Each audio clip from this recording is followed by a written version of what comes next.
السلام علیکم ورحمۃ اللہ وبرکاتہ. وعلیکم السلام ورحمۃ اللہ وبرکاتہ. جی رورا څنګه یې ښه کور کې خیریت ته کشران مشران واړه ښه دي؟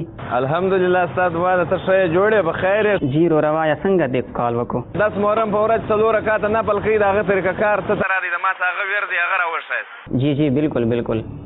چې کوم سړی د عاشورې په شپې باندې یعنی د 10 محرم الحرام په شپې باندې 4 رکعات نفل وکي په دې طریقه باندې چې هر رکعت کې د الحمد شریف نه بعد یو ځل آیت الکرسی اچھا او 3 ځله سوره اخلاص وایي او چې کله د منځ نه فارغ شي اچھا هغې نه پس چې 100 ځله سوره اخلاص وایي نو د دې نفل کولو والا به ټول ګناهونه معاف شي او په جنت کې به بے انتہا نعمتونه ورته ملاویږي. بالکل بالکل بالکل. جی یاد به دې وي که نه؟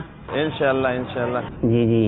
او یو بله خبره جی اتم نم او لسم محرم الحرام کې د دعوت اسلامی مدنی قافلې سفر کوي نو تا ته هم دعوت ته نو ته هم په 2 قافلو کې سفر کولو نیت وکړه.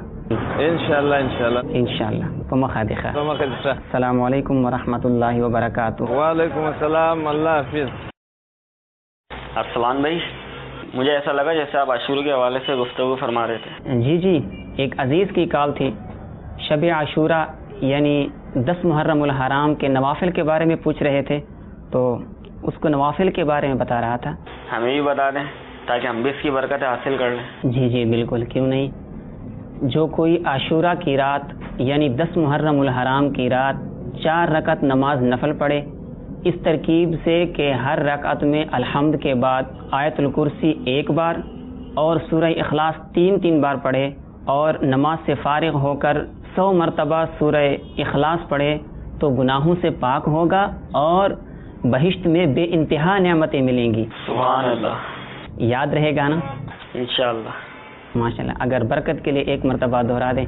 عاشورہ کی رات یعنی 10 محرم الحرام کی رات 4 رکعت نوافل اس ترکیب سے ادا کریں کہ الحمد شریف کے بعد 1 مرتبہ آیت الکرسی اور 3 بار سورہ اخلاص پڑھیں اور نماز سے فارغ ہو کر 100 مرتبہ سورہ اخلاص پڑھنی ہے.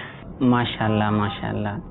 آپ نے خود بھی یاد رکھنا ہے اور اپنے دوستوں کو بھی ان کو بھی یہ نوافل بتانے ہیں انشاءاللہ.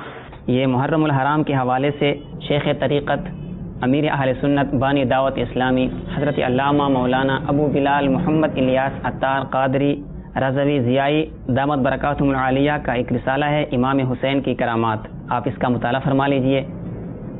عاشورہ کے حوالے سے بہت مفید معلومات آپ کو ملیں گی اور آپ ہی کا لکھا ہوا دوسرا رسالہ حسینی دلہا آپ اس کا مطالعہ فرما لیں.